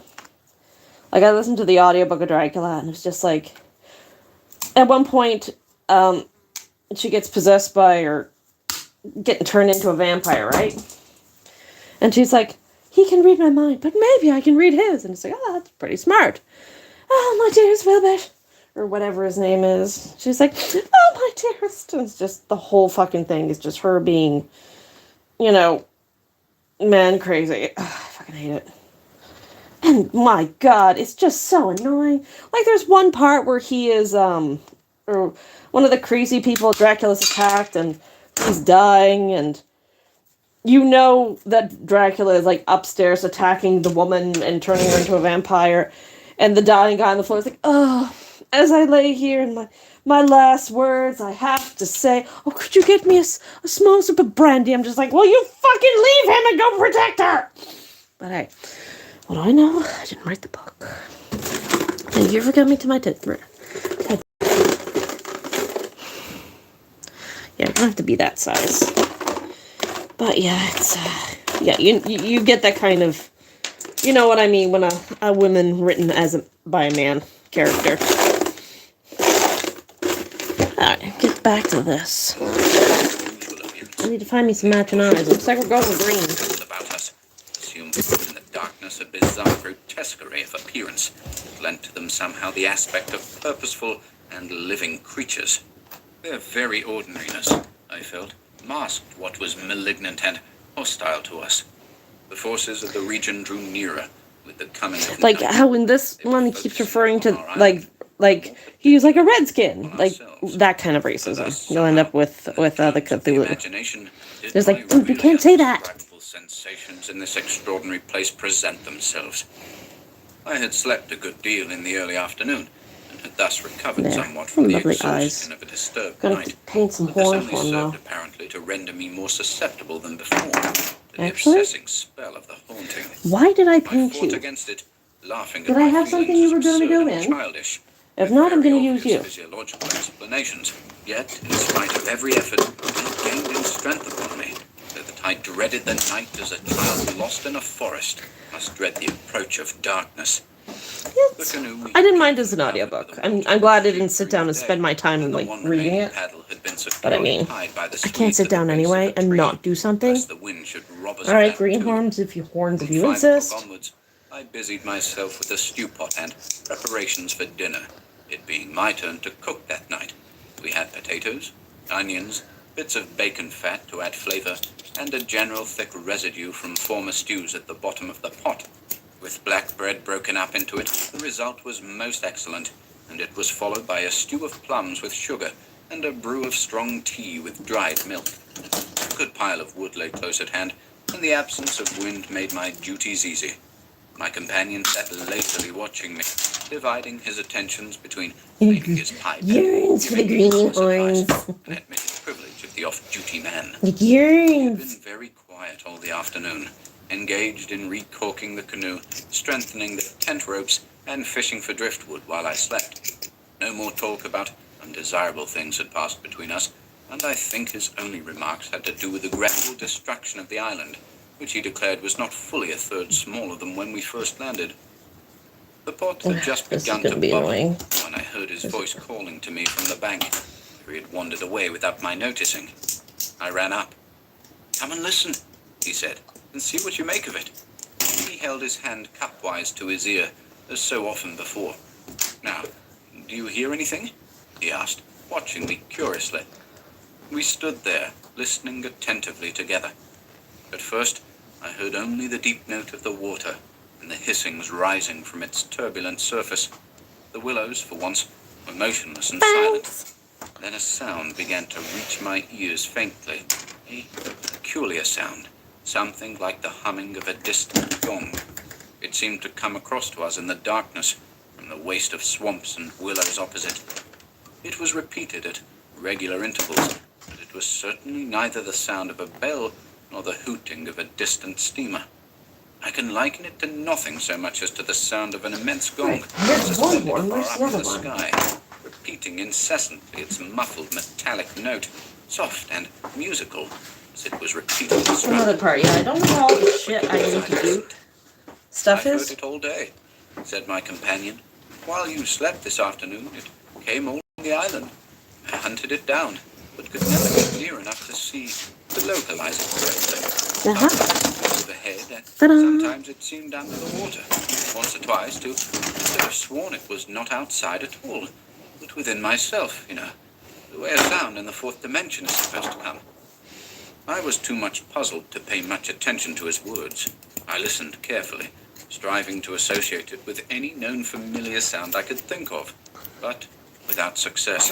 It's not It any. changed in the direction, too. They are very coming cute. nearer, I do and love the sinking ram utterly horns. away into remote distance. I'm very fond of I these. cannot say that it was luminous in quality, because to me it seemed distinctly musical. Yet I must admit it set going a distressing feeling that made me wish I had never heard it. The wind blowing in those sand funnels, I said, determined to find an explanation. Or the bushes rubbing together after the storm, perhaps. It comes off the whole swamp, my friend answered. It comes from everywhere at once. He ignored my explanations. It comes from the willow bushes, somehow. But now the wind has dropped, I objected. The willows can hardly make a noise by themselves, can they? His answer frightened me. First, because I had dreaded it, and secondly, because I knew intuitively it was true. It is because the wind has dropped we now hear it. It was drowned before. It is the cry, I believe, of the... I dashed back to the fire, warned by the sound of bubbling that the stew was in danger, but determined at the same time to escape further conversation. I was resolute, if possible, to avoid the exchanging. You have to cut the hair off, or you can't get to the hole. And then when you put the glue in, it won't glue properly because it's not touching anything. Well in hand for what might happen later. There was another night to be faced before we escaped from this distressing place. There was no knowing yet what it might bring forth. Come and cut up bread for the pot, I called to him, vigorously stirring the appetizing mixture. That stew pot held sanity for us both, and the thought made me laugh. He came over slowly and took the provision sack from the tree, fumbling in its mysterious depths, and then emptying the entire contents upon the ground sheet at his feet. Hurry up, I cried. It's boiling. The Swede burst out into a roar of laughter that startled me. It was forced laughter, not artificial exactly, but mirthless. There's nothing here, he shouted, holding his sides. Bread, I mean. It's gone. There is no bread. They've taken it. I dropped the long spoon and ran up. Everything the sack had contained lay upon the ground sheet, but there was no loaf. The whole dead weight of my growing fear fell upon me and shook me. Then I burst out laughing too. It was the only thing to do. The sound of my laughter also made me understand his. The stain of psychical pressure caused it. This explosion of unnatural laughter in both of us. It was an effort of repressed forces to seek relief. It was a temporary safety valve. And with both of us, it ceased quite suddenly. How criminally stupid of me, I cried, still determined to be consistent and find an explanation. I clean forgot to buy a loaf at Pressburg. That chattering woman put everything out of my head. I must have left it lying on the counter. Oh, the oatmeal, too, is much less than it was this morning. The Swede interrupted. Why in the world need he draw attention to it? I thought angrily. There we go. There's enough for tomorrow, I said, stirring vigorously. And we can get lots more at Comorn or Gran. 24 hours, we shall be miles from here. I hope so. To God, he muttered, putting the things back into the sack. Unless we're claimed first as victims for the sacrifice, he added, with a foolish laugh. He dragged the sack into the tent, for safety's sake, I suppose. I heard him mumbling to himself, but so indistinctly that it seemed quite natural for me to ignore his words. Our meal was beyond question a gloomy one, and we ate it almost in silence, avoiding one another's eyes and keeping the fire bright. I used to sell on Etsy, but Etsy was an asshole, so now I don't sell on them anymore, and I don't sell apparently online at all. And then the whole shipping to the US thing is kind of an issue right now, so... became more and more acute. It was not then active fear, I think, but the very vagueness of its origin distressed me far more than if I had been able to tick it and face it squarely. The curious sound It's dangerous working around me. Became now almost incessant, and filled the stillness of the night with a faint, continuous ringing, rather than a series of distinct notes. At one time, it was behind, and at another time in front of us. Sometimes, I fancied it came from the bushes on our left, and then again from the clumps on our right. More often, it hovered directly overhead. This is a cute one. I'm gonna have to get the other pointy horns out, paint them. Once, behind, in front, at our sides, and over our I have to make heads. sure they dry. I had them outside all day yesterday and most of the day. But I have to go back out for another couple hours. Ceaseless muffled humming rising off the deserted world of swamps and willows. We sat smoking in comparative silence, the strain growing every minute greater. The worst feature of the situation seemed to me that we did not know what to expect, and therefore make no sort of preparation by way of defense. We could anticipate nothing. My explanations made in the sunshine, moreover, Are you in the came States? to haunt me Or with their foolish, another wholly country? unsatisfactory nature, and it was more and more clear to us that some kind of plain talk with my companion was inevitable, whether I liked it or not. After all, we had to spend the night together, and to sleep in the same tent side by side. I saw that I could not get along much longer without the support of his mind, and for that, of course, plain talk was imperative. As long as possible, however, I postponed this little climax, and tried to ignore or laugh at the occasional In the sentences. States, he plunged you're into the going through emptiness. some Some of these sentences 1930s Germany issues right now. confoundedly disquieting to me, coming as they did to corroborate much that I felt myself.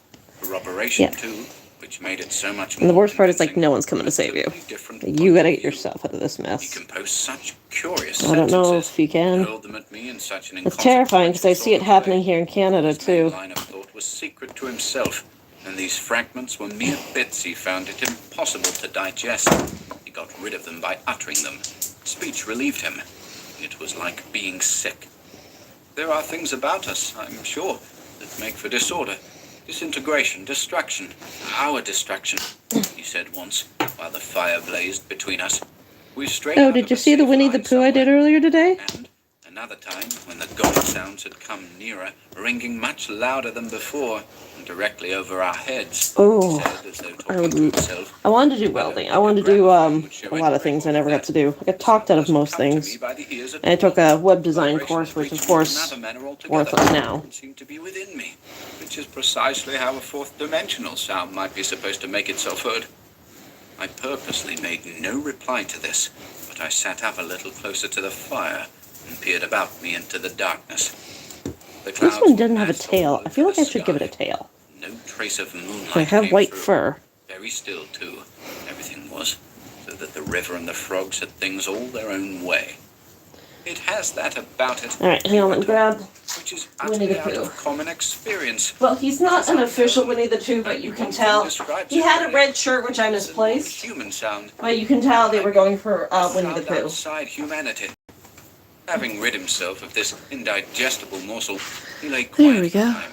But he had so admirably expressed still my drying. feeling. But there's his It was a relief drips, to have the thought his out, spider to legs. confined it Oh. by the limitations of words from And his teeth dangerous glow in the wandering dark. to and fro in the mind. The solitude of that Danube camping place. Can I ever forget it?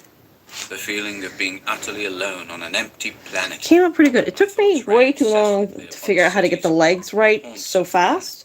I would have but given my soul, I like it. as the saying is, for the feel of those Bavarian villages we had passed through by the score, for the normal human commonplaces, peasants drinking beer, tables beneath the trees, hot sunshine, and a ruined castle on the rocks behind the redwood. I don't care. Even the tourists would have been welcome.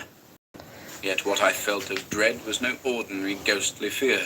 It was infinitely greater, stranger, and seemed to arise from some dim and subtle sense of terror, profoundly disturbing than anything I had known or I'm in a dreamed very of. We isolated had strayed, one-horse town. put it, into some region or some set of conditions Like, where the risks think were about great, like yet 3 hours to the unintelligible nearest us. city, and you wouldn't even consider it a Frontiers of city. some unknown world lay close about us.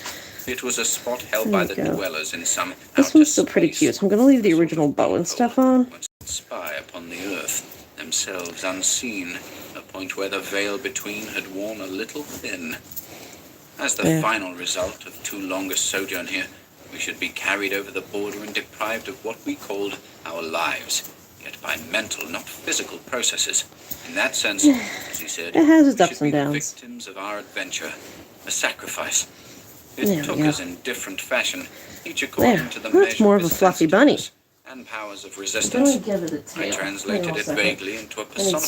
personification of the mightily disturbed elements, investing them with the horror of a deliberate and malefic purpose, resentful of our audacious intrusion into their breeding place, whereas my friend threw it into the unoriginal form, at first of a trespass on some ancient shrine, a place where the old god still held sway, where the emotional forces of former worshippers still clung, and the ancestral portion of him yielded to the old pagan spell. At any rate, here was a place unpolluted by men, kept There. clean by the winds from the course Fluffy of butt. human influences, Coming up. a place where spiritual agencies are within reach and aggressive.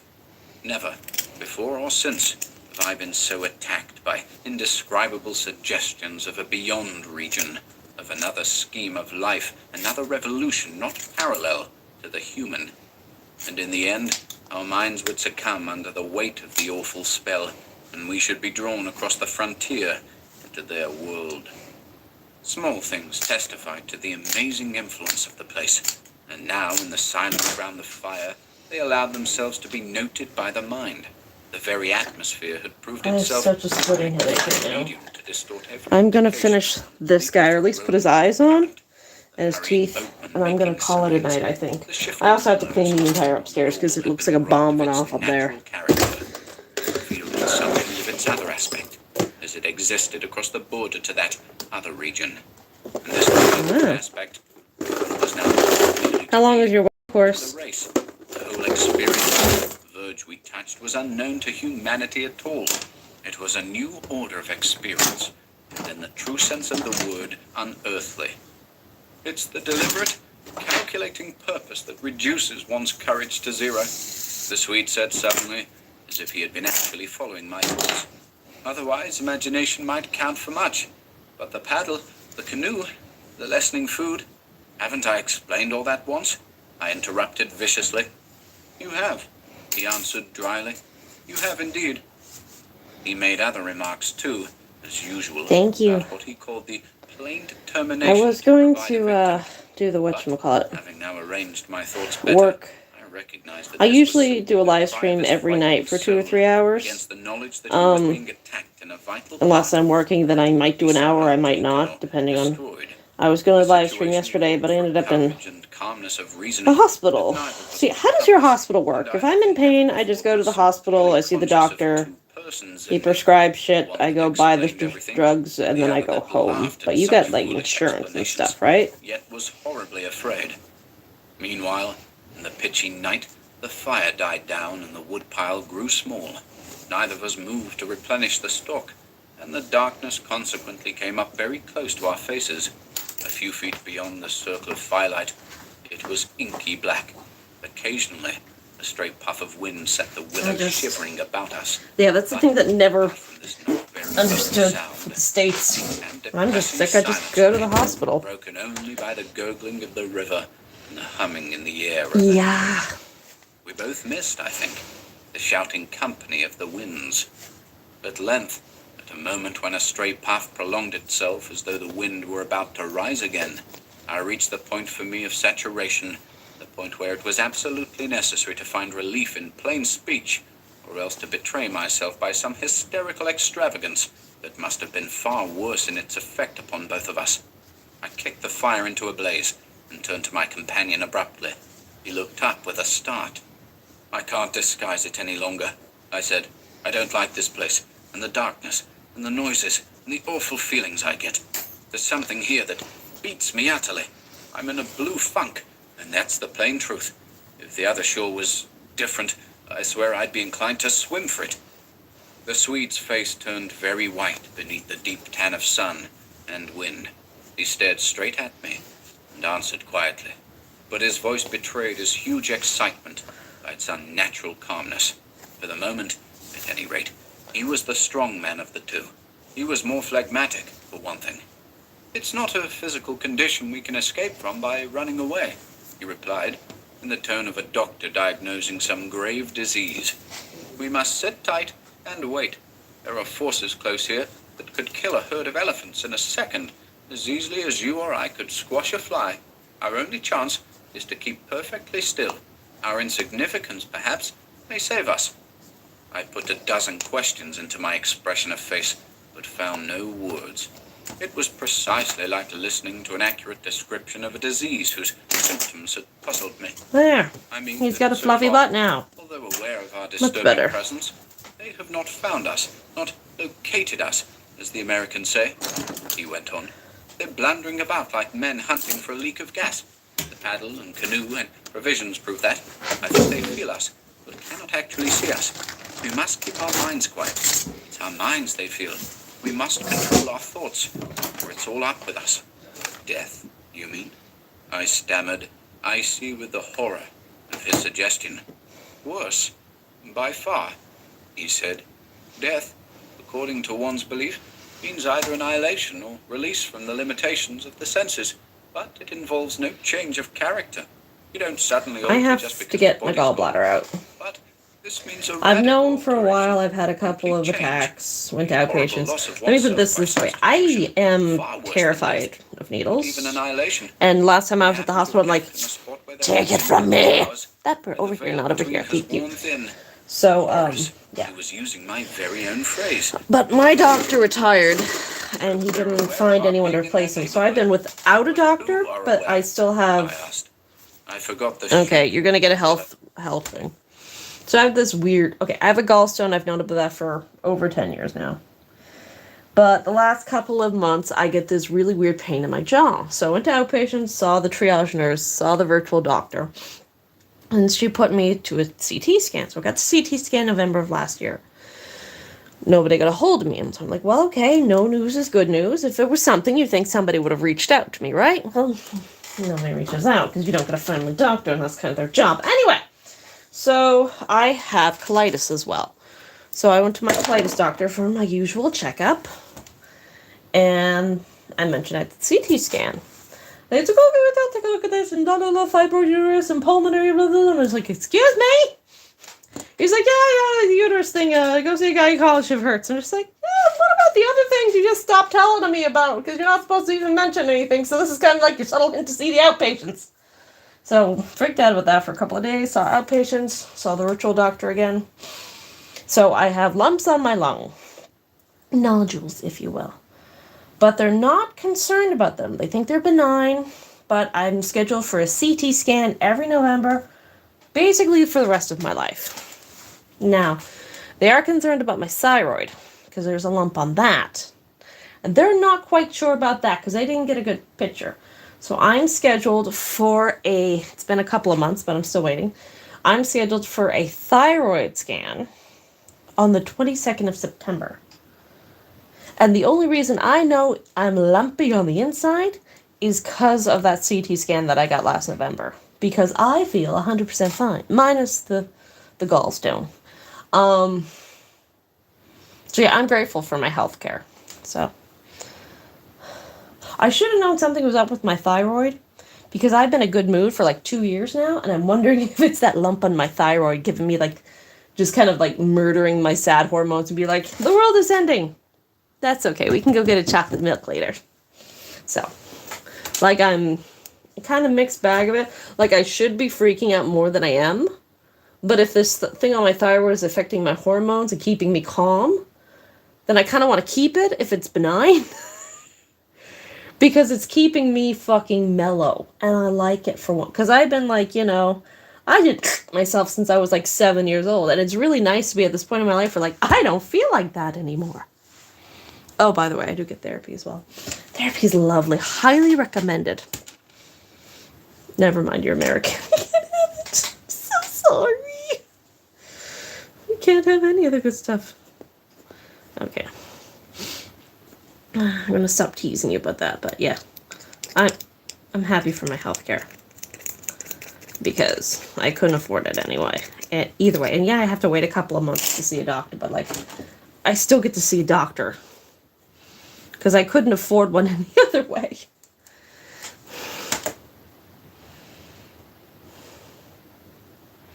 I think mine is $40 for an hour. Either way, it's paid for through my hospital. I have chiropractor tomorrow. I'm so sorry.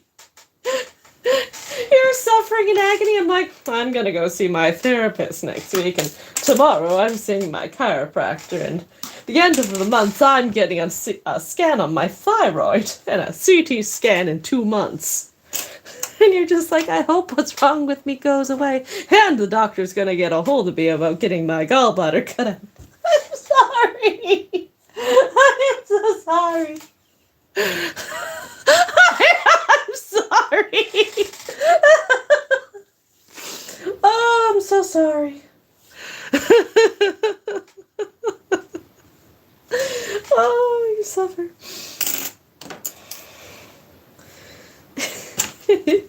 Sorry. Oh, God.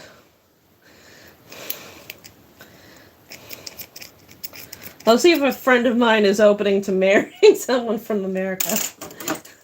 At this point, you could probably hire someone to marry you for the health benefits.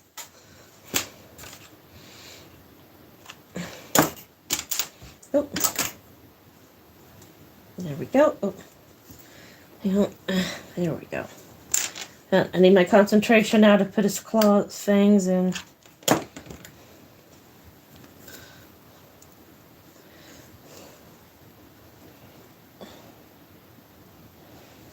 There we go. Gotta get him going right to his little bunny fangs. So he can drink his carrot juice.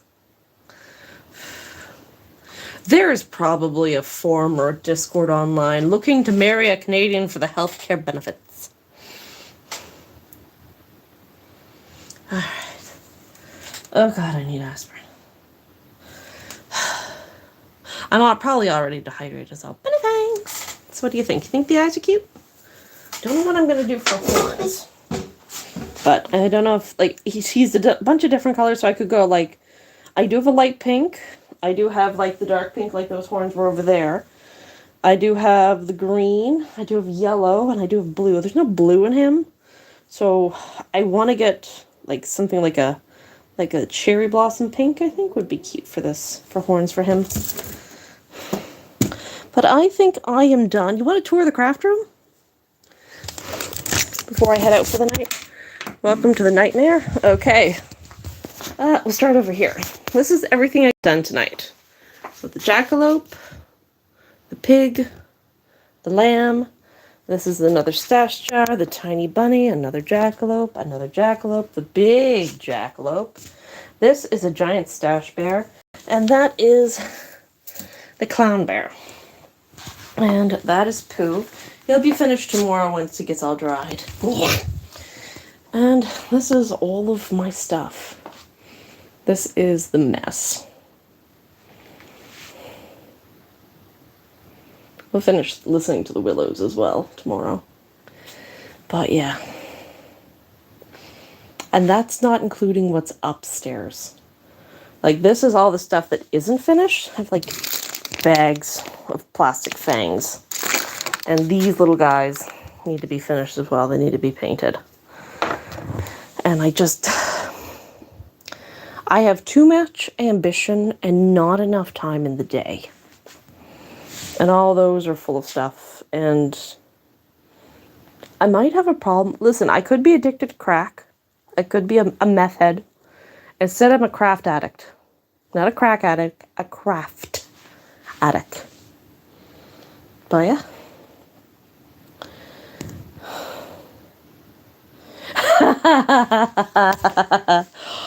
Not quite the same, but you know those people who come to your door and, you know, like, can I offer you Jesus? I did have someone come to the door one day. Oh, hang on a second. Just grab that knife here. After I'd, like, been gutting fish. So I answered the door, like, with blood up to my elbows and, you know, holding a butcher knife. They never came back. This is my workshop. This is where the woodworking is. As you can see from the pile of sawdust. Thank you for stopping by, and stop by again anytime. I usually craft about the same time every night if I'm crafting. And you have a good night. Yeah, small attention span. I think it's the undiagnosed ADHD. Alright, well, I'm going to head out because I need to do sleep and shit. Thank you so much for stopping by, and we'll finish the Willows tomorrow night. Good night. Or the night after, I'm not sure yet.